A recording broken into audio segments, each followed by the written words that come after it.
All right.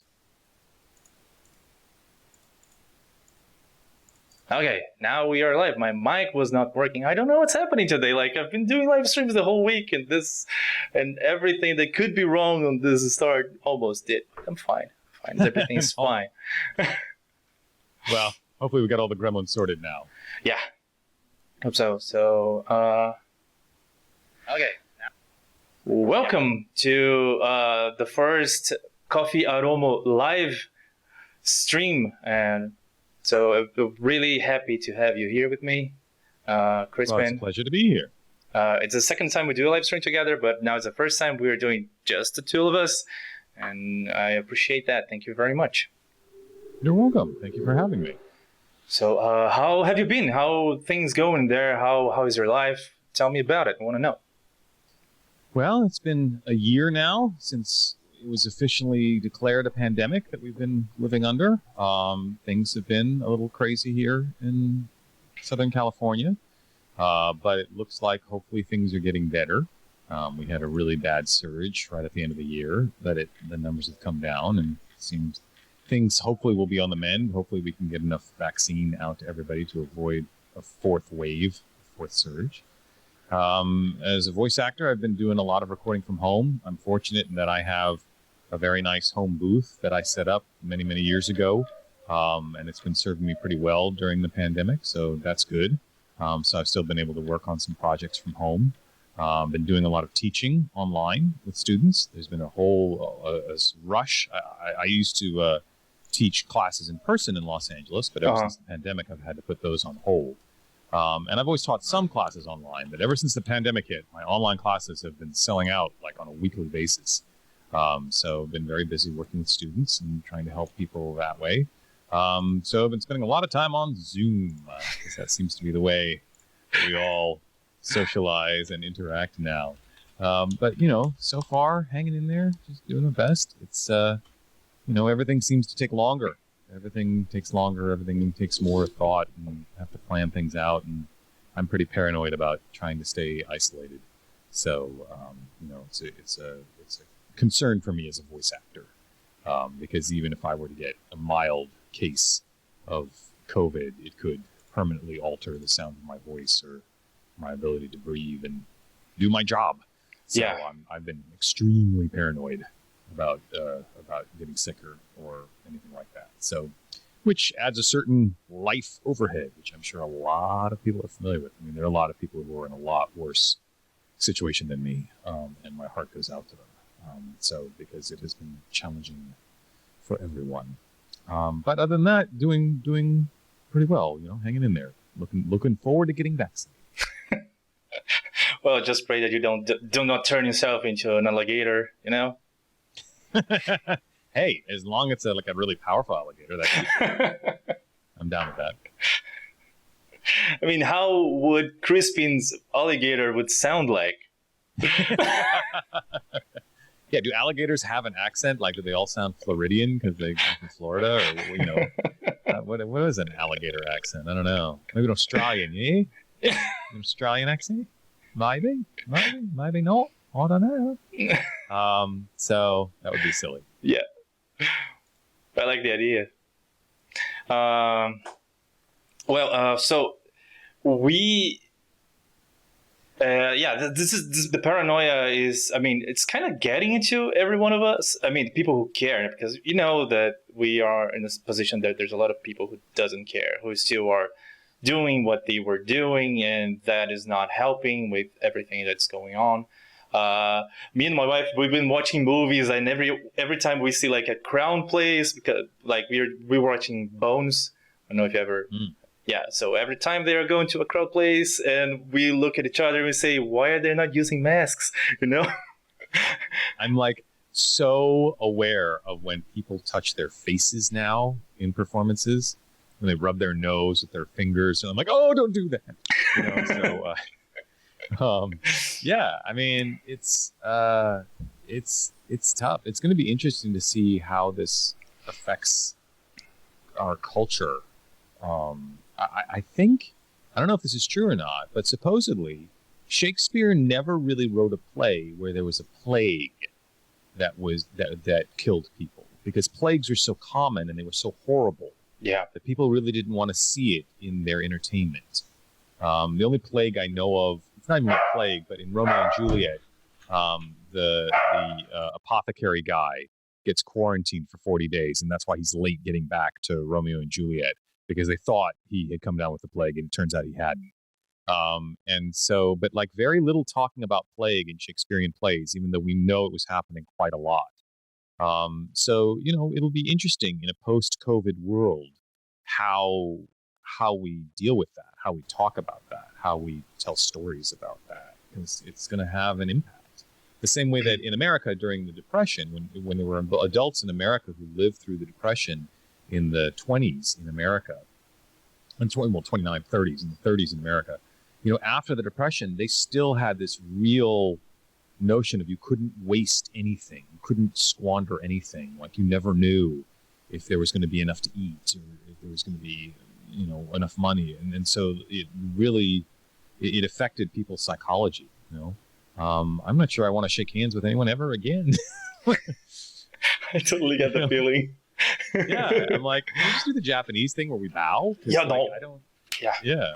It's perfect. So it'll be interesting to see how this affects how people interact with each other, and how we sort of relate to each other as humans. Are you afraid that people are not going to change at all after this?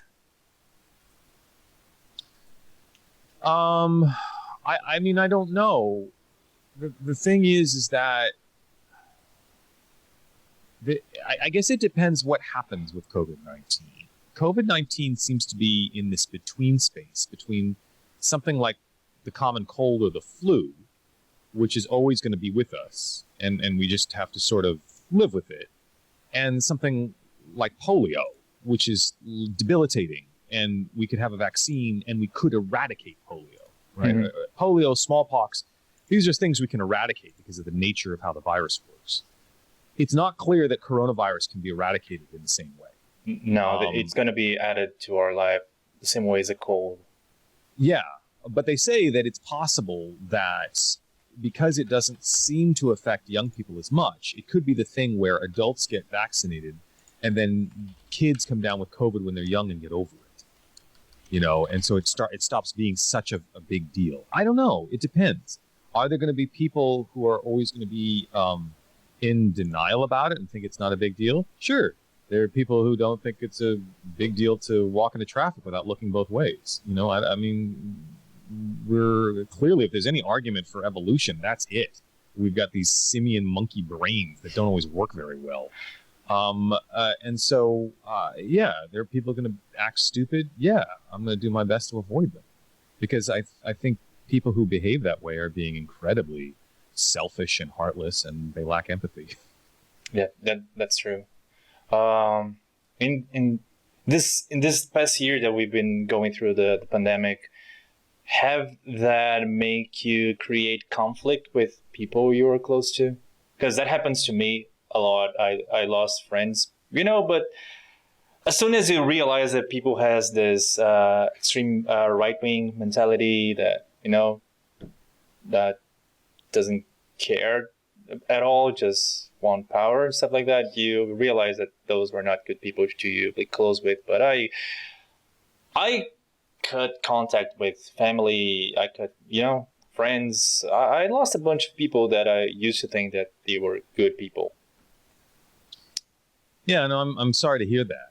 I think, to be perfectly frank, I mean, I live in Southern California, which tends to be a far more liberal environment. Mm-hmm. There are sort of conservative areas of Southern California, but especially in the entertainment industry, you're usually dealing with people who are pretty center left, very left wing. Mm-hmm. And a lot of the people that I'm interacting with take this quite seriously, because they know what it could do to people's health and to people's future career, especially because we're all voice actors. Okay. So we use our voices like an instrument. And if you were a violin player and you were told that there was some sort of bug that was going around that ate wood, and it could eat your violin, and then you'd never be able to play your violin again. I mean, like you take that seriously, no matter what your politics are. It doesn't matter what your politics are. You'd want to protect your instrument. And so I haven't come across that. I also don't interact on social media very much. I don't like social media, to be perfectly frank. I don't think social media is good for us. I think it's been corrosive to American democracy, and I think it makes people feel sad. I think when people spend a lot of time on social media, they end up comparing themselves to other people and finding themselves lacking, because people what they put up on social media is like this very curated version of themselves that's not real, And so I don't care for social media, which is funny because I'm a hacker. Like I'm a computer programmer, and I'm really into technology. I've got no problem with technology, but I don't care for social media much. So frankly, I don't interact with people, online very much. So I don't come across things like that. There are other actor friends of mine who are far more vocal online and interact all the time. I think it would drive me a little crazy, mostly because my main problem with social media is that it gives all the leverage to the trolls, right? So if you are a person who has a life, who has responsibilities, who has things you need to do, you don't have all day to spend online getting in arguments. But trolls do.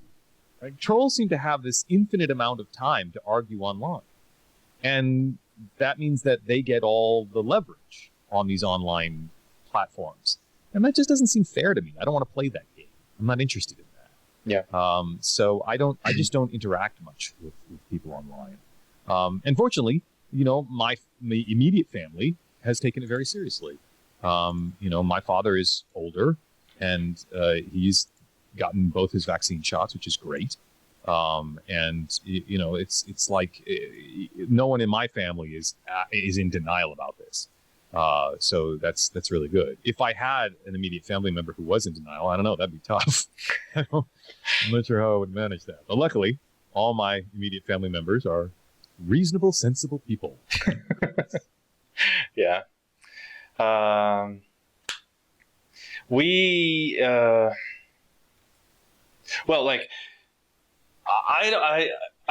heard that you told me that things there are expecting to get better soon because all the vaccine going there. But like here, we don't know. We are in fear all the time because, you probably hear some places in there like news about what our president is doing that is completely insane.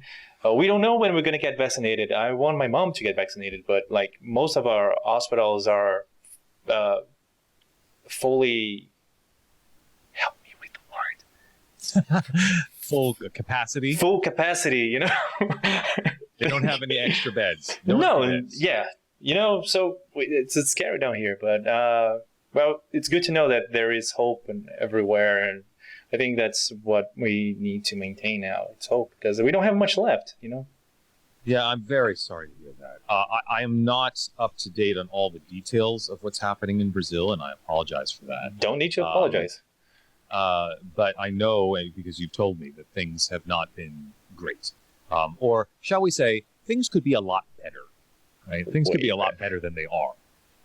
And that's a challenge. I think what's happening, America got lucky, to be perfectly frank. We spent a lot of money on these vaccines from Moderna and Pfizer, and they work.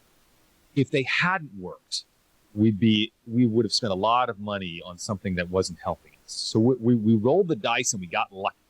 And the vaccines work. Thank goodness for the scientists, because they knew what they were doing and it came out well. And now there's the Johnson & Johnson vaccine that is coming out. And fortunately now we have an American president who is reasonable and likes to work with facts and evidence. And he's reached out to Merck, and he's having Merck, they're going to manufacture the Johnson & Johnson vaccine as well. Mm-hmm. So I'm hoping that now there seem to be more reasonable people in charge, and we're not fighting disinformation, that these companies will be able to manufacture vaccine at a much faster rate. And that will be able, especially the Johnson & Johnson vaccine, which is a single-shot vaccine, that's going to be really good for developing countries and whatnot, where they don't have the infrastructure for the super freezers that they need for the other fancier vaccines. Yeah. And so if that Johnson & Johnson vaccine can maintain its protection against variants and can be distributed on a worldwide scale, that, I think, is going to be a big game changer. And hopefully now there's not going to be people denying things in positions of power, so we can at least move as quick as is possible. Yes. Right. And try to get this organized and distributed worldwide, because we can have the fanciest vaccines in America, but if there's a variant in another country that shows up and starts spreading, and it will, right? Oh, we already do. Right. And it somehow evades our current vaccines, we're back to square one, right? We have to start back at the beginning again. We'll be able to develop the vaccines quicker than we did this last year. I mean, the fact that we have vaccines in a year is amazing. Yeah. Right? That's just utterly amazing that the scientists pulled that off, and they all deserve like huge parades for what they did. But you know, we could go back to square one again if we don't get this taken care of on a global level. It's got to be global. So I'm hoping that the powers that be, that seem to be more reasonable now, especially in America, will be able to manufacture this on a scale that will be able to get this globally under control. Yeah, that's what we were hoping to. Like, we already have like a new variant of the COVID that it's way faster to spread. So, you know, that. Yeah. And understand there's inequity here in Los Angeles. They do data about how many people are vaccinated in Los Angeles. And it turns out that in the poorer communities in Los Angeles, which also tend to be people of color, the vaccination rates are way lower than in the wealthier neighborhoods of Los Angeles. Go figure. And so they've passed a rule that says, okay, we're not going to open up until you get 2 million more vaccine doses to these harder hit neighborhoods. Like, there's got to be some better equity here, or otherwise it's just not fair. So, you know, there's inequity all over the place.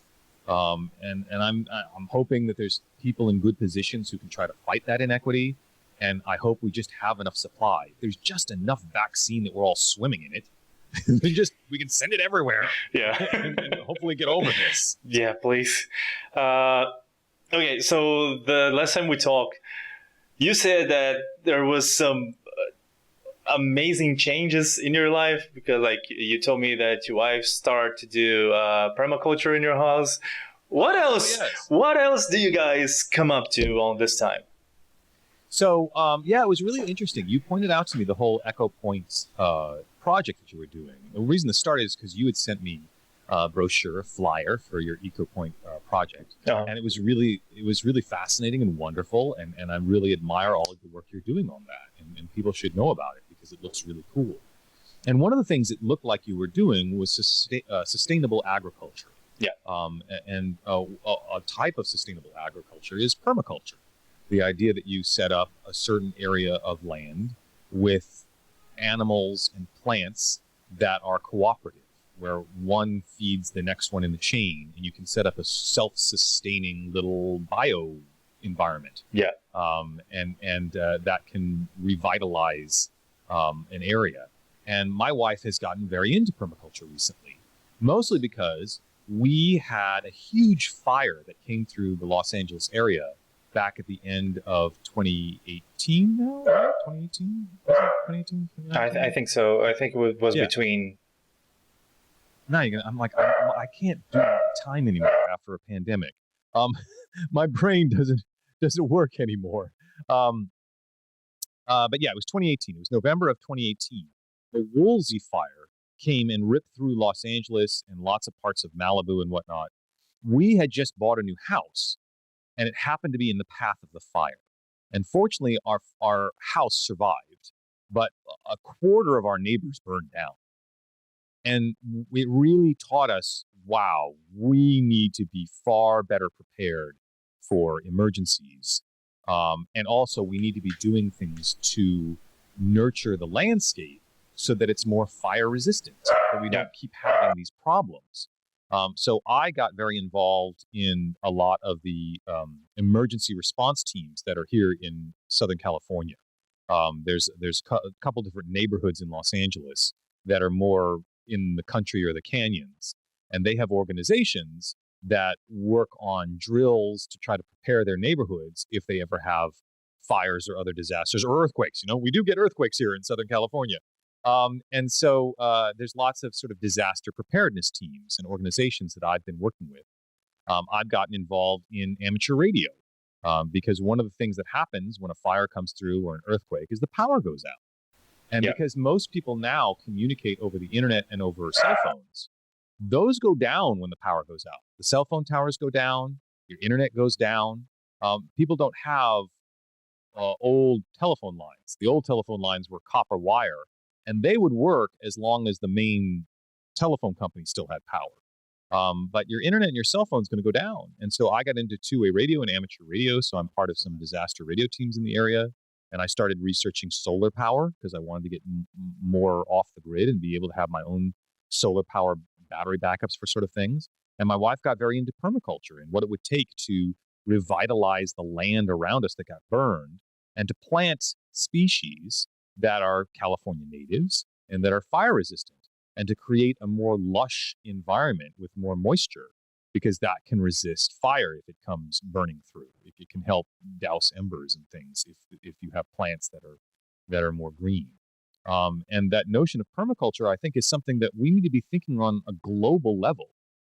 This is the kind of thing we really need to stop building cities the way we have in the past because it's not sustainable. I totally agree. People need to have vegetable gardens. I mean, one of the things when the pandemic started in America, people didn't know if they were going to be able to go to the grocery store. We didn't know if supply chains were going to break down. And one of the things they said you should grow a victory garden. And for those people who don't know, a victory garden was the term that they said in America during World War II when supplies were short and it was hard to get food and it was hard to get butter and sugar and things. And so people would start growing vegetables in their backyard. And they called it a victory garden because the idea was if we can grow enough of our own food, we can send more food to the troops and they'll be able to win the war for us. I didn't know that. Yeah, so the people would grow victory gardens, and the idea was they're putting forth some effort to try to help grow their own food. So it's their way to help with the war effort. And we're at war, right? This pandemic, this virus, is like being at war, except it's on a global scale, and we're also at war with climate change.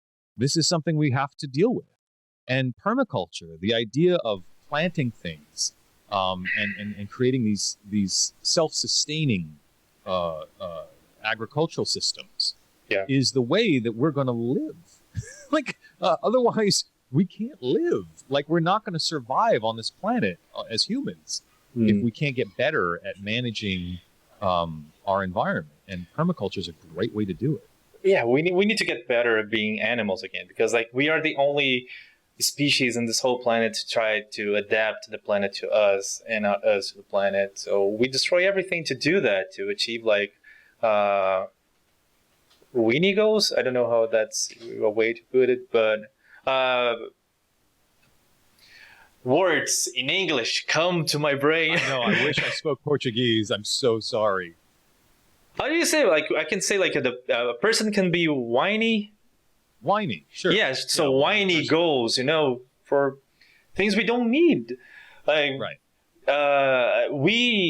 Me and my wife, she's right beside me. She's doing, she's on her online university thing right now. There you go. She's studying, but we grow up with not much stuff in here. We grow up in small houses. I know that the life in U.S. is different for most people. For a lot of people in there, it's way different. I spent 3 months in there in a huge house that I always feel I don't need this. I need a house in the size of a container, and that's pretty good to me. So we grew up learning how to survive with small things, but we don't learn at school how to make things like permaculture. Mm-hmm. No, it's true. I mean, America has a little bit of a disease, and that disease is never having enough. that I've got to get the newest, biggest, brightest thing. And so you have people who have huge houses and fast cars and everything. And you kind of go, yeah, but is it enough? Like, it doesn't seem to make you happy, right? I mean, if that were the case, wouldn't rich people be the happiest people on the planet? Yeah. And yet we can see from their behavior that often they're not very happy at all. And that's sort of sad. And I think there needs to be, especially in America, a sort of cultural reckoning with that. Yeah. This notion that, hey, maybe it's enough. For instance, I was a kid who liked cars. I thought cars were cool. And what's the ultimate car? A Ferrari, right? Or a really high-end Porsche or a Lamborghini. Yeah. And so for my birthday one year, it turns out there's a place here in Southern California where you can go for the day and you can pay them and you get to race Ferraris around a track. They have a whole bunch of cars ready for you. They've got a Ferrari and a Lamborghini and Porsche, whatever, and you can pay them and they put a guy in the car with you and they sort of teach you how to race around the track. And for a couple hours, you can race around the track and have fun, right? And I thought, why the hell not? Let's try it for my birthday. I was so bored. I've got to say, I got in these cars and I went around this track and I was like, okay, I went around in a circle. Like, what is it? Like, it doesn't do it for me. Like, and also, I have to tell you, these cars, like a Ferrari, what a Ferrari can do at full speed is amazing. How well it can grip the road. You can go around corners at 100 miles an hour. And like, it's like nothing. And all I could think was, why would I drive this on the highways in Los Angeles? I can't actually use this. It's like having a jet engine on my car. When am I going to, it's like anything more than like a Mercedes or a BMW is just a waste. Like, you can't actually take advantage of it anywhere when you're sitting in traffic. What's the point? And so I realized, wow, I don't need that. Like, I have enough, Maybe I want a little sporty car or something, but, it doesn't have to be huge. It doesn't have to be some monster supercar. What's the point? And so it doesn't really make you happy. I don't know. For some people it does, right? But sometimes those guys go off and become race car drivers. Great. That's awesome. Go race cars. If that's your dream and that's your passion, that's awesome. But it does seem like Americans think that more stuff will make them happy. And that's not a guarantee. In fact, I would say often more stuff is more problems. It's just more stuff to take care of. Yeah, I have the same mind as you about this. I think this a thing that we learn throughout our life. I mean, this is thing that should be sort of teach us when we were growing up. But then we can only, some people can only realize that at the 30 years, 40, that you don't need all this stuff. I mean, you want less stuff because you want less stuff to take care of, and you want to just enjoy your life as it is with the people right next to you, having simple thing, having like the true simple life. So, that there's people who gather riches for the whole life and then grow old and go out, I don't need this. You can't take it with you. Yeah. Right? So you want the experiences. And if that's what I'm looking for now. I don't need things. I need experiences. Yeah. I want wonderful experiences. Sometimes that requires money, or sometimes that requires things. But sometimes it doesn't. And so that's always what I'm looking for. Is this thing going to make my life feel better? Am I going to have better experiences with this thing? Or not. And if not, then maybe I need to change it. I got myself a little hybrid Mini, which I love to drive around. Because in LA, you have to have a car. You have to have a car to drive around LA. And I was looking for cars, and I found the Mini makes a little SUV that's also a hybrid.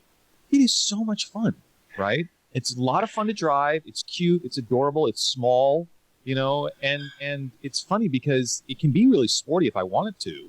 But when the pandemic hit, I just put it like in green mode, and it moves slowly to conserve fuel, and and I'm like, this is great. This is perfect for a pandemic. Like, I'll just run off the battery, and plug it in when I need to, and like, how great is that? And that's all I need. Like, I don't, and people are like, oh, don't you want another fancier car? And I'm like, where would I put it? Why? When would I drive it? Like, what? I don't know. That everyone has different things that are going to make them happy, but I think that too often Americans specifically think objects, things are going to make them happy. And it's just not true. I mean, isn't it funny seeing all these documentaries now that are coming out about famous people and how awful their lives have been? Right? I mean, like the whole Britney Spears thing, where we see now behind the veil and we think, oh, wouldn't it have been great to be Britney Spears, to be this superstar who had the world at her feet? And it turns out her life was awful. Yeah. Like it was really bad. Or Meghan and Harry, the royal family. Oh, wouldn't it be great to marry into the royal family and live in a palace? Maybe not so much. Maybe it's not so much fun as you think it is. And that's one of the reasons I became a voice actor, is because the whole idea was that no one would see my face. I could just do my acting work and then go to the grocery store and no one would bother me. And then the internet happened. Yeah. And then the internet happened, and then people found out what I looked like. But still, I don't have to deal with the same stuff that other people I know who are on-camera actors have to deal with, right? Where they get recognized on the street all the time. I almost never get recognized on the street, and that's great. I love that. It's amazing how there's just two completely different worlds, but almost at the same place. Like being a voice actor and being just an actor, how that changed your life, because you're not bothered by paparazzi and things like that. The same. No, thank God. Yeah, like you have like a so much peaceful life compared to them. And was that the only reason that you decided to be a voice actor? No, it's not the only reason. I think the main reason I became a voice actor was because I was having problems being a theater and on-camera actor. So one of the challenges that I faced because I went to college and I studied theater in college, and I also studied computer science, so I was a theater and hacker. And then I went to graduate school for acting, and I got my master's degree in acting at Columbia University in New York City. And so I was in the New York City theater scene for a while because I was really into theater. And I was doing theater, Broadway, off-Broadway, regionally in America. And there was a problem I was having, which was I looked very young for my age, but the voice that came out of me didn't sound like a young kid. And so there was this disconnect, and they didn't always know how to cast me because I sounded too well educated and too proper. So they would look at me and they would say, oh, he looks like he should be on Dawson's Creek, right? Or some other I remember television that series. show I used to love that. with teenagers, like, put them on Buffy the Vampire Slayer or something, But when I opened my mouth, what came out of my mouth was Hamlet. Like, what came out of my mouth was way too proper and polished and didn't sound like an American kid. And so this discrepancy between my voice and my face was really a problem for me as an actor when I was first starting out. When I got to voice acting, it didn't matter what I looked like. What my voice could do, that's what mattered. Yeah. And if I needed to change my voice, if I could do that, great. And so it became way more about my acting and less about what I looked like. And that was very appealing to me because I was upset because I had to keep my hair a certain way, or I had to wear clothes a certain way. Like, it just made me a little crazy. It's like, what if I want to cut my hair? What if I want to bleach my hair? Well, you can't do that because then you don't look like your headshots anymore. I didn't like that. It felt controlling. It didn't make me happy. And then this voice acting thing came along, and I was like, oh, this is something where it's just my acting and just my voice, and I have to take care of my voice. Well, I can do that. I'm cool with that. And I have to learn lots of computer recording technology. Well, I can do that too. I'm all down for computer recording technology. And so it was a good mix for me. It made sense. And that's one of the reasons why it was so appealing to me. And I found the stories way more interesting than a lot of the stories that I was dealing with in theater and American film, because the stories were more mythological. I'm a big mythology scholar, and I study mythology and comparative religions, and I study archetypal hero journeys. And that kind of stuff happens in animation and sci-fi and fantasy far more often than it happens in sort of mainstream American filmmaking. And so that was something that was appealing to me, and those were the kind of stories I wanted to work on. That is awesome. By the way, man, this dog. No, not now, dog. No. This is one thing that I really admire you is the way you talk, this proper way, this uh, gentleman way you speak. I love that. I really want to learn to speak like that because I think that is awesome. I would love it because that brings clarity to the conversation. I think so. It's very important to me. The people that I learned from and I admired could speak clearly, could speak concisely, and could speak to anyone. They were interested in communicating to as large an audience as possible. And they did it not by dumbing down their language, but rather inviting people to explore ideas with them. Whether that was Carl Sagan doing Cosmos, which I loved, or Joseph Campbell and Bill Moyers talking about mythology, James Burke, who's a big hero of mine, who did the Connection series and The Day the Universe Changed, who would do these wonderful documentaries about the history of science and paradigm shifts. Any one of these people who could speak and speak clearly and speak to a broad audience. Ken Burns, his ability to make documentaries, to explain things like the Civil War and whatnot, and to make it accessible to everyone, that was inspiring to me.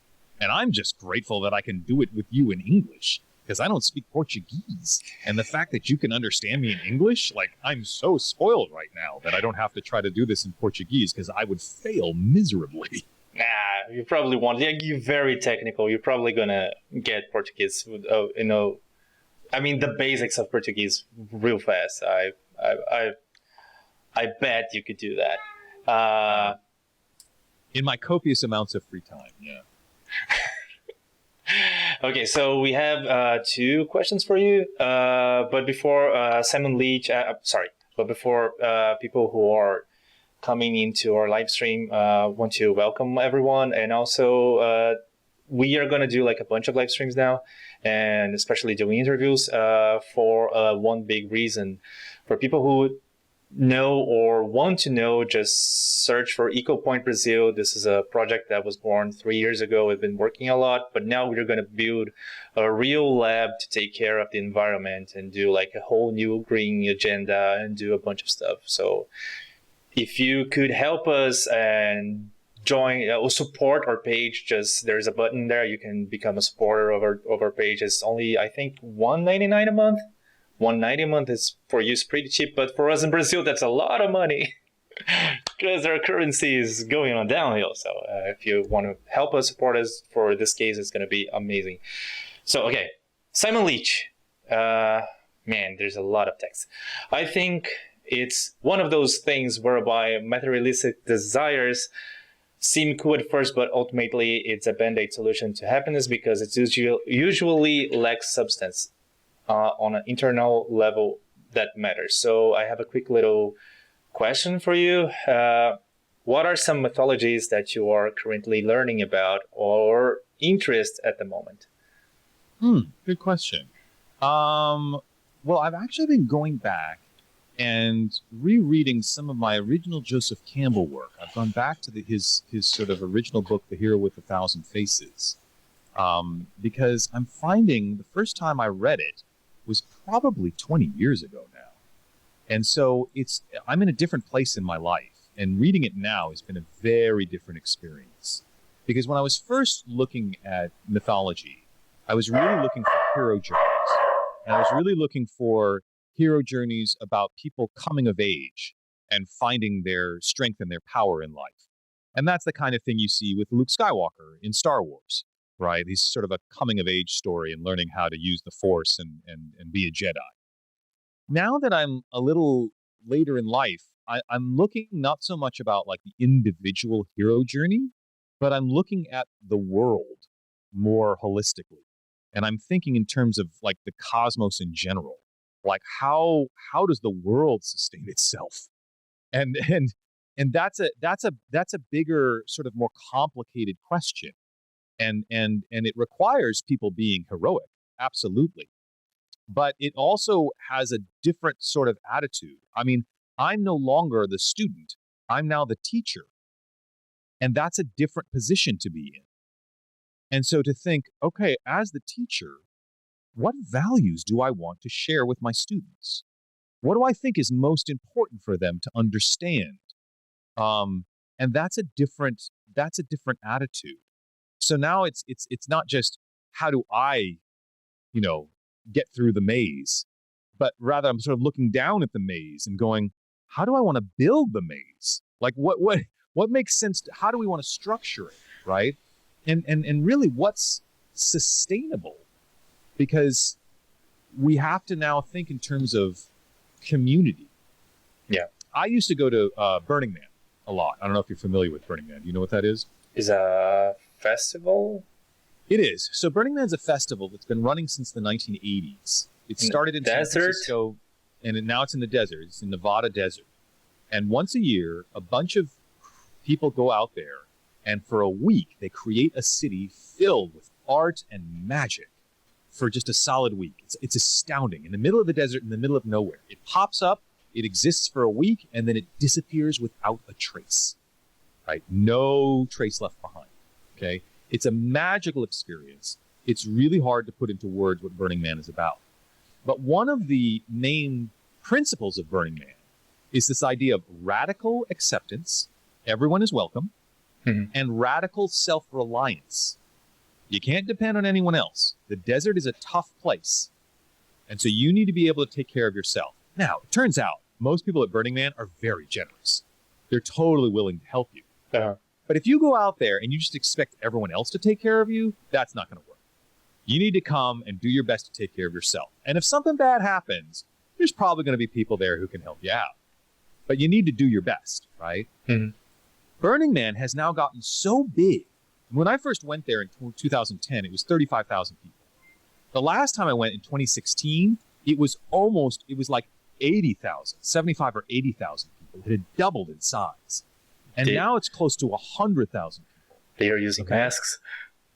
Well, they haven't done it. They haven't done it for the last masks. Yeah, no. Since the pandemic, it has not happened, right? Before the pandemic, it was like approaching 100,000 people before the pandemic. And I would go to a lot of the meetings that the organization would have because they have to plan out an entire city for 100,000 people. Where are they all going to camp? You know, It takes organization. And one of the guys said there, he said, we may need to change one of our principles from radical self-reliance to radical collaboration. How do we work together? He says, because when you have, like, say, a part of the city where you've got 5 different camps, right? 5 different groups that have come to Burning Man, and they have their own art, and they're doing everything, and they all have separate generators, and all those generators are burning fuel. That doesn't make sense. No. Right? We should say, well, what if those 5 camps shared one big generator? Or what if one of those 5 camps figured out a solar array that could power all 5 camps on a certain scale? But that requires collaboration. That requires community. That requires people working together and not just doing stuff on your own. And I think that's where we are now. We're in a place, and this is why I love your EcoPoint project so much.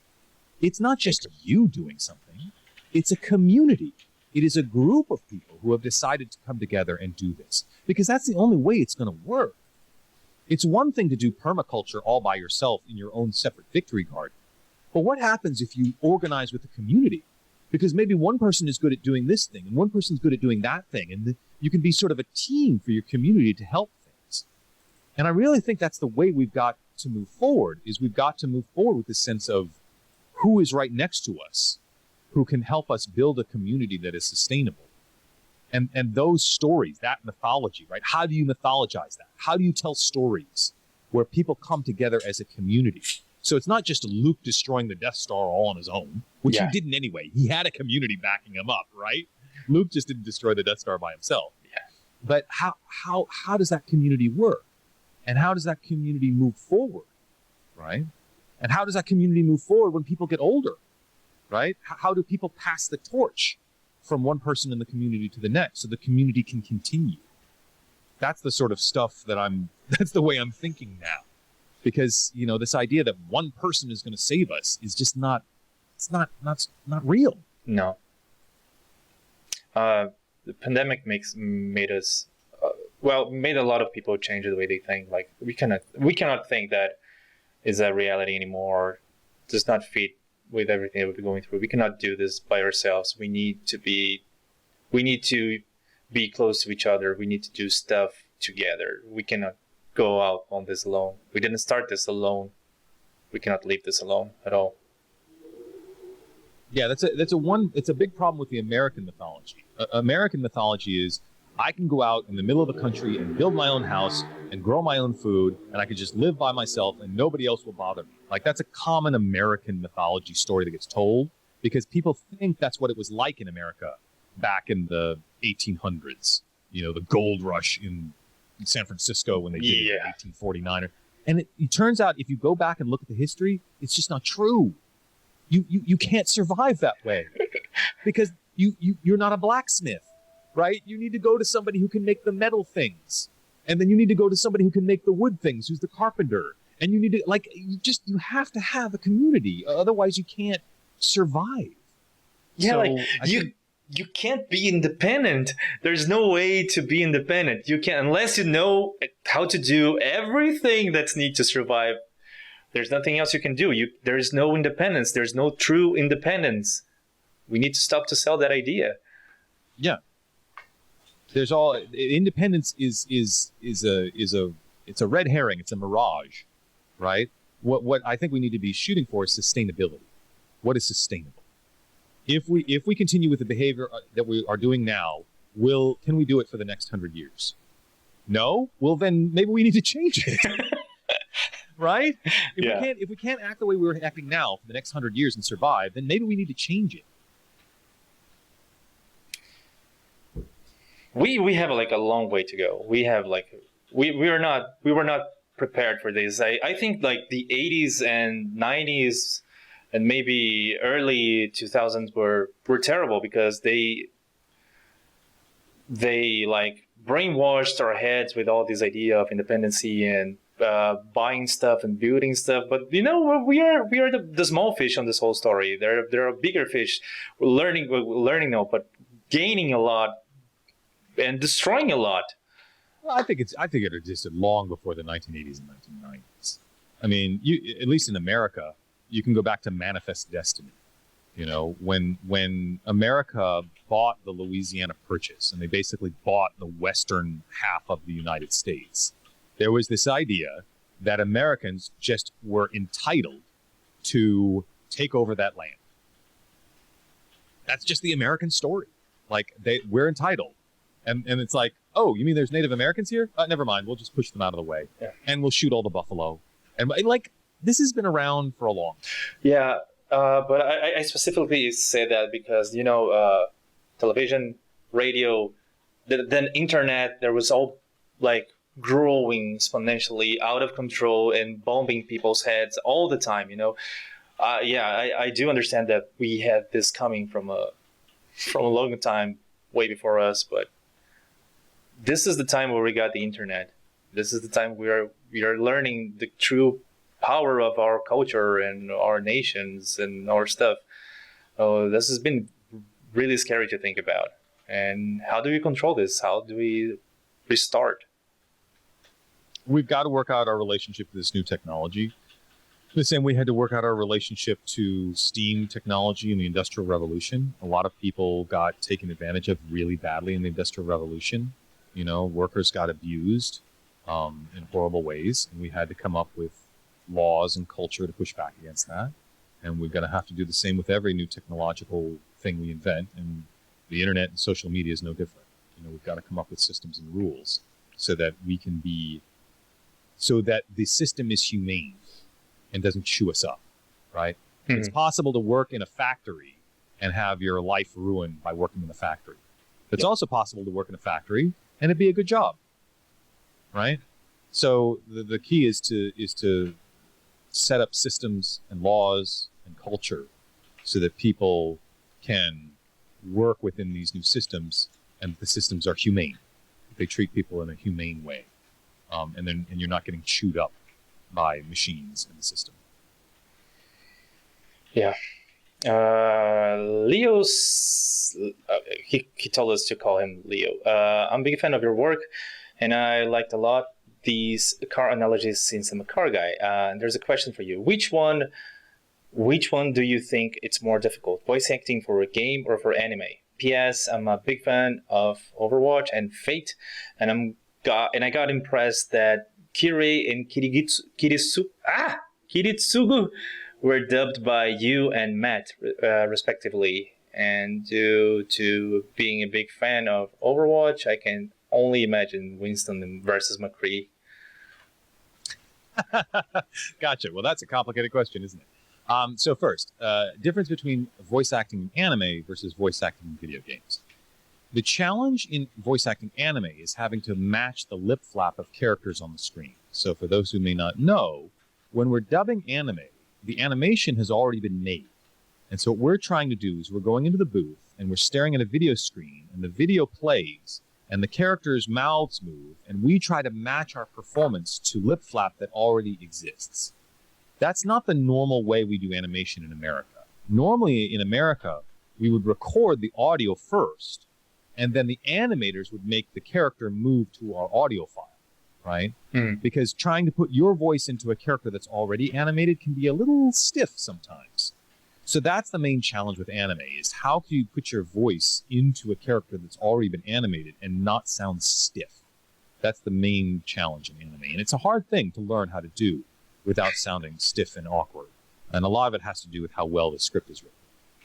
Voice acting in video games, we usually don't have to do that. Usually we're doing the lines wild, which means there's no animation yet, or it's in gameplay, right? There's no animation.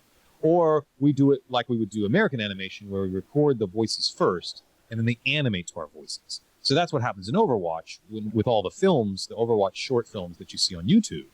We record the audio for those first, and then they animate the mouth flap to match our audio performance. Now, that's easier from an acting perspective, but video games can be hard because there's a lot of screaming. Because there's a lot of dying and shooting and fighting and falling and burning and there's a lot of stressful vocal stuff that happens in video games over and over and over that doesn't happen nearly as often in anime. You know, if your character dies in anime, he dies once. If your character dies in Overwatch, he dies like 50, 100 different ways. You know, it's like a lot of dying as the character in a video game. So that's where the most challenge is. The other joke he's making about is an anime series called Fate Zero, where Matt Mercer played the lead character, Emiya Kiritsugu, and I played the main villain, Kirei Kotomine. And so, because the two of us are paired up in that show, he thinks it's funny that we're also paired up in Overwatch, where I'm playing Winston and he's playing McCree. So he always sees McCree and Winston as being opponents, because they're opponents, because Matt Mercer and I are opponents in Fate Zero in the anime. Just a curiosity, then we have like a Jessica Rich question for you. I have two questions for you. First, how the director goes, I think it's Andrea Torres, I believe. Yeah. Mm-hmm. I mean, when you're going to do you're going to die voice lines, how does she direct you to do that? She was going out, okay, now you're going to be electrocuted and then you're going to fall into a rock. Create a sound for me. Yep, pretty much. I mean, it's written in the script, right? What's happening. But then, like in the Overwatch animated short Recall, right, where Winston is at Gibraltar and Talon comes and attacks.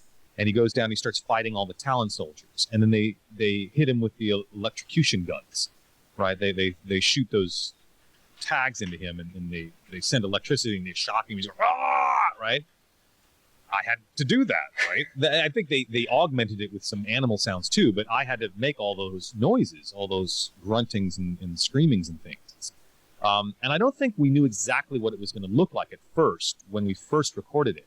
And I think when they animated it, we saw how big it was. And we're like, oh my gosh. And so I went in and did more for it. But yeah, I have to play pretend. And I have to try to make all those crazy sounds. Electrocution sounds different from getting burned, sounds different from drowning, sounds different from falling, I just got to play pretend. You guys usually have a good time doing that pretend part? Yeah, I mean, it's satisfying, especially when it comes out really well. But there are limits. I can only scream as a character for so long before I need to take a break because it'll wear my voice out. There are limits, and we need to be careful not to go past those limits. But as far as Overwatch is certainly not as stressful as some other games I've worked on. Like I've worked on some fighting games where it's nothing but hits and getting hit and there was a game. This sounds weird, but there was a game called what was it called? Was it called Lair? We were fighting on Dragonback. So every character was on the back of a dragon talking to another character on the back of a dragon. So you have to scream to yell at them at the back of the dragon. And you do that, your voice just goes because you're just constantly screaming because you're on the back of a dragon screaming at somebody else. It's exhausting. So you have to be careful about making sure we don't blow our voices out doing that sort of thing. Yeah, I imagine. And the other thing I want to know is when you're doing I don't think you're probably going to have almost the same power as when you're dubbing, but when you're doing original voice acting, as instance for Winston, do you have any power, or you are allowed to give ideas and change voice lines? Well, somewhat. The scripts are usually written very well. So it's not like I come in and say, oh, the script is terrible. No, the scripts are really good. And so usually it's not so much about rewriting the script as much as it is about interpretation. How are we going to say this line? Right? What's the emotional intention behind this line? And what would work better? If I say it this way and then that other character says it that way, will that be more interesting, or will it be more interesting if we change it? So most of the time what we're dealing with is interpretation and not necessarily rewriting. Because sometimes stuff changes. There's stuff they'll start working on an animated short and they'll write it one way and then they'll start trying to put it together and realize, oh, you know what? I think we need to cut this line and make this different. And that happens, and because they're figuring it out as you go. You have to sort of put all the pieces together and see if it works. The first cut of a film is never the final cut. Right, you put it together and then you edit it and say, okay, that works pretty well. But what if we? I don't know if you've seen the first cut of Star Wars, like the stuff that George Lucas wanted to include in Episode 4 from 1977, some of the scenes he wanted to include. Terrible. I don't think I did, but I did saw some a bunch of making of the movie, but I didn't saw the cuts. There's a great video on YouTube where this guy basically shows how they edited Star Wars to make it better. Uh-huh. And he shows how they reordered the scenes slightly and they took certain scenes out to make the Star Wars that we know and love. And I think it was how Star Wars was saved in the edit. And you're like, wow, yeah, it's a good thing they edited it that way. Because if they'd done it the old way, it wouldn't have made any sense. There's a whole sequence where Luke is on Tatooine looking up and he can see the battle happening in space before the droids come down. Stuff that wouldn't work. Yeah. So, you just don't know. You have to try to put it together and see if it's working, and then you edit and you edit and you edit until you get it down to what makes sense. You don't just write a novel and publish shit. Yeah. You have to edit it. You have to go back and rewrite it. So yeah, but I'm not usually the one doing that sort of rewriting. That's usually the writers. They're the ones who do it. Every once in a while, I might throw in a funny line that they like. Especially if it's just in battle or something. They might do a funny thing. In Busan, in the karaoke level, where they have everyone doing karaoke lines. Right? Yeah. And they sing a karaoke song. And they wanted me to sing a karaoke song as Winston. And I thought, ooh, you know what? I got a great idea. Just roll it. I'm just going to try it and do it. All right? And so they rolled it, and I sang Fly Me to the Moon. But I did it as Winston, right? Fly me to the moon, and let me play among the stars. Let me see what spring is like on Jupiter and Mars. Right? And I thought that was really appropriate for Winston. Of course he sings Fly Me to the Moon. He lives on the moon. Yeah, of course. But when I got done, they were all laughing. I thought it was hilarious. But when I got done, they said, yeah, we can't use that because we don't have the rights to that song. And I was like, we can't do that, right? But luckily, Michael Chu, the writer at the time, said, what if Winston did scat, like Cab Calloway's sort of jazz scat? Right? And I was like, ooh, that's good. Let me do that. And so we did, Winston scatting at Busan in the karaoke level. So sometimes we play around. We come up with funny stuff that we think might work. But I'm not like rewriting things wholesale because I don't have to. It's usually very good writing. Yeah, I say that because like I have a lot of friends in Brazil that are dubs, and like when they are doing the dubbing sequence and they reading the text, they say, "Oh, this line probably gonna feel better with the lip sync and stuff." So they have the power to change more things than probably when you're doing original character because just was really curious about that. I usually have a little more leverage in anime because we sometimes do have to rewrite lines on the fly in anime if it doesn't quite fit the way we thought it was going to fit, and also because I'm very experienced and the studio trusts me, right? And the directors I work with trust me, and so it's a back and forth. The director would say, "Well, what if we said it this way?" And I said, "Well, what if I said it that way?" And the director would, "Oh, yeah, that's good. Why don't we try it that way?" So there's a back and forth. But anime is trickier because we're trying to match the lip flap, and it's hard to plan it out sometimes ahead of time. Writers do their best, but it's matching lip flap is a tricky technical thing. And so there's usually a little more back and forth in that kind of thing than if it's originally written. Or if I'm working on an original American animated show like Young Justice, I'm not rewriting a lot because those writers are really good, and I don't need to. It's really good stuff, and I'm just going to speak what they wrote for me because it looks really good. Well, Young Justice is amazing. It went up from nothing and become one of my favorite shows, anime shows. Good. It's amazing. Okay.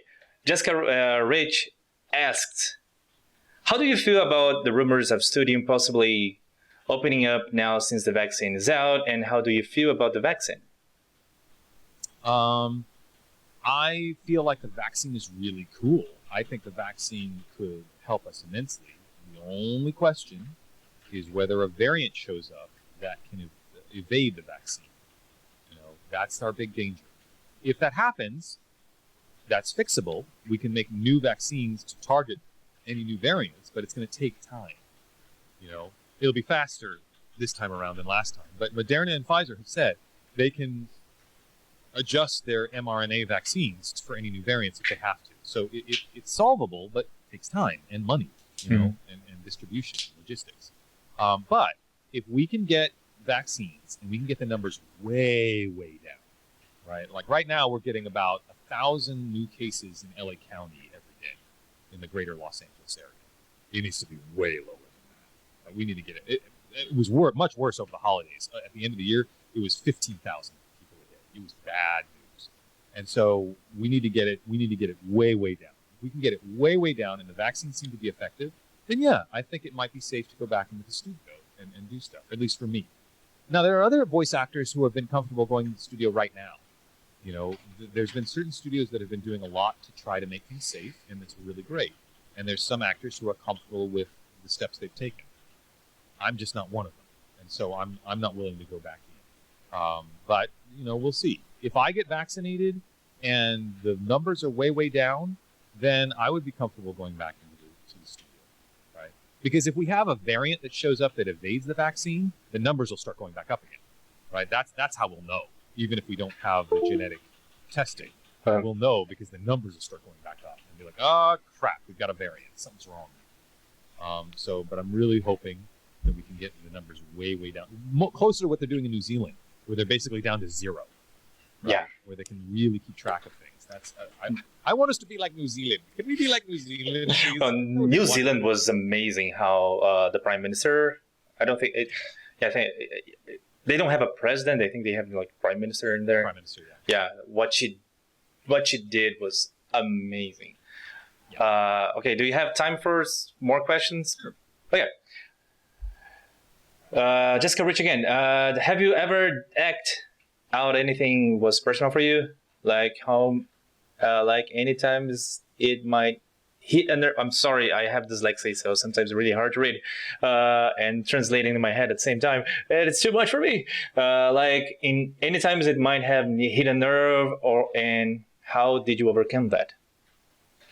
So I think what she's asking is, has there ever been a time when I'm acting, when I've had to play a character that's felt very personal or raw to me, and where it's hit a nerve, and it's made me feel, I don't know, emotionally vulnerable in some way. Um, I will say that I am very spoiled in that I have led a life without much trauma. And so I don't have the kind of response or the raw nerves that someone who has experienced trauma would have. The closest I've ever had to that was I was in New York City during 9/11. And the towers came down, and it was a scary time. But I felt fine during most of it. I didn't feel too worried or too scared. But then I went to go see a movie. I went to go see Apocalypse Now at a movie theater a couple weeks, maybe a month after 9/11 in New York City.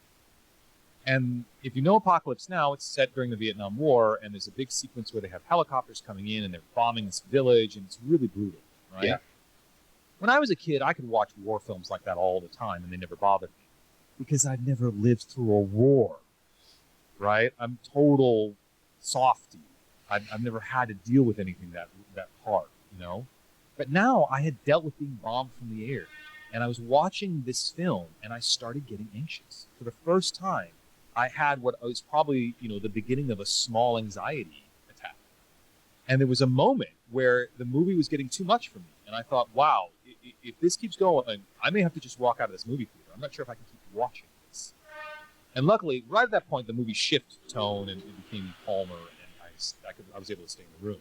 And I thought, wow, I just had that kind of response, and nothing even happened to me personally on that level. I can't imagine what people go through who've actually had personal trauma happen to them. So I've never had that kind of response when I've had to act, because I've never had the personal trauma that would have gotten triggered by acting something like that. But it can be challenging, and for people who have to deal with that, they have to find a way to do that in an emotionally healthy way. And I've heard some actors say that it can actually be therapeutic in a way. If they go through it in a healthy way and it's handled carefully, if they can explore some of that stuff, it can help them process that trauma in better ways. So I haven't had to deal with that personally, but it can be a thing, and it's no joke. One more question. Mm-hmm. Okay. Then I have one more question for you. Okay. Given your love of mythology, would you say what would you say your favorite mythological animal / monster is, and do you feel a particular personal attachment to them? Interesting. My favorite mythological animal or creature. I've always had a soft spot in my heart for the phoenix. This is the bird that immolates itself, that catches on fire, that burns itself up and then is reborn. And this sort of notion of eternal cycles like that. I've always had a soft spot in my heart for the phoenix character, the phoenix mythological creature. Mm-hmm. And a lot of that is probably influenced by an anime that I watched as a child, which in Japan is called Science Ninja Team Gatchaman. In America, it was called Battle of the Planets, or G-Force. Okay. Battle of the Planets, G-Force. It was also dubbed as Eagle Riders. It's had many different names. But it's basically the 5-person team of bird ninjas. They're the 5 kids who are dressed in their bird ninja outfits. And they would fly in a ship called the God Phoenix. In Japan, it was called the God Phoenix. In America, they just called it the Phoenix. But the ship was this really cool blue and red spaceship. And they had little buggies and cars and motorcycles that would join up and become part of the ship. And then at some point, when they would get in real trouble, they could do this thing where they put everything to the red line, and they would do this fiery phoenix mode they would go into. And the ship would shift from being this, beautiful red, blue, and white spaceship. It would turn into this flaming bird, and it would scream as it would fly through space and through the sky. And that was usually how, when everything was going to hell, they would go into fiery phoenix mode and just try to blast out of it. That was the coolest thing.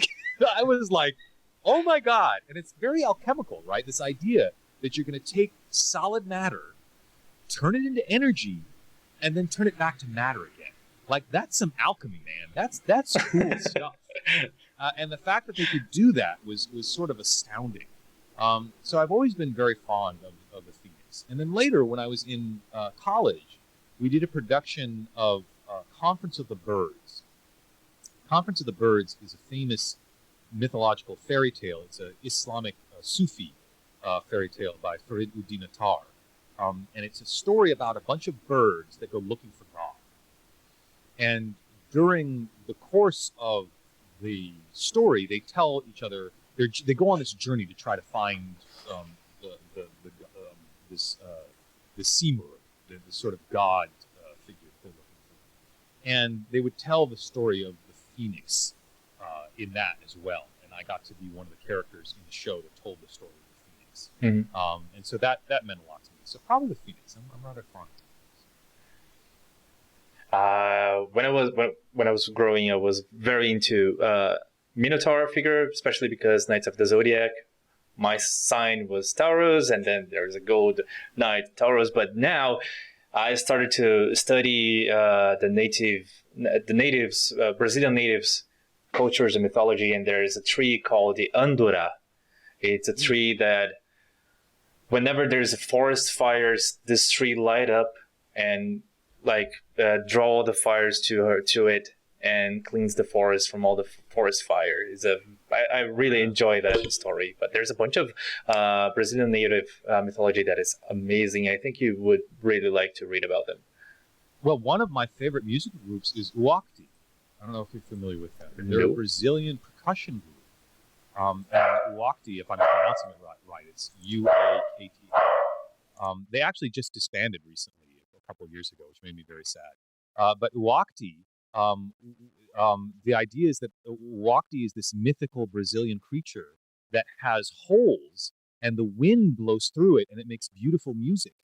And it attracts women from the village. They go out into the forest. They get lured out of the forest by the beautiful music as the wind blows through this mythical creature called Uakti. So yeah, actually I used some of their music when I was doing a production in college. Very influential. I love their music. I never heard about that before.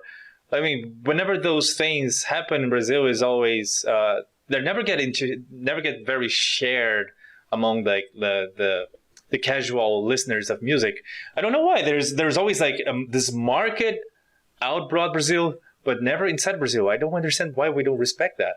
Yeah, in Uakti, they did. I mean, you can look them up they exist on YouTube and Wikipedia. They did an album with Philip Glass about the Amazonian rivers. Let's see, which one did it? Aguas de Amazonia, which was, they did it back in 1999 with Philip Glass. Great album. The one that I'm really fond of is the I Ching album from 1993. But they did many different albums. They're great. I'm gonna look for it. I already have a tab open here with a YouTube channel and stuff. Okay, so, oh my god, this dog. Sorry. I'm used to I have a semi-paralytic, semi-paraplegic cat that I rescued. He's awesome, but he tells us everything he's about to do. When I go to the toilet, he meows. When he eats, he meows. And when you want to come upstairs, he meows. So we know there's always this kind of communication between us. But this dog annoys me every day. Okay, so there's a question that I want to do for you. Actually, two questions. Do you ever feel okay, let's use Overwatch for this. Do you ever feel like you wanted to be another character on the game? Or do you think that Winston was a perfect hit for you? Winston. But done. Does that ever happen in any other time, any other work you did? Oh, sure. Yeah, no, there's been other shows where I was first attracted to a character that was not the character I got cast as. All right, so a classic example of that is probably Wolf's Rain. I don't know if you're familiar with the anime Wolf's Rain, but it's a beautiful anime series, and it has a real good ending. Sometimes anime series can start out really well, and they don't always have the best endings. Wolf's Rain has a really great ending. It's very satisfying. So I really liked Wolf's Rain, and I really identified personally with the main character, Kiba, who is this sort of hero prophet character in it. But there was a second character called Sume, who is sort of the rebel. He's the one who pushes back against the hero and sort of questions him and challenges him. Mm-hmm. And you see this a lot, Luke Skywalker and Han Solo, right? And so I really was interested in playing Heba, but I realized that my voice suited Sume better. Uh-huh. Like I would serve the story better if I played Sume. And so when I auditioned for Heba, but I had a feeling I was going to get cast as Sume, and that's what happened. And that's good because it worked out well that way.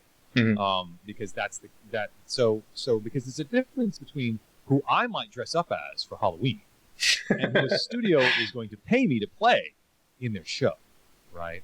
I might want to, I don't know, I might want to dress up as the Hulk, but you're not going to hire me to play the Hulk, right?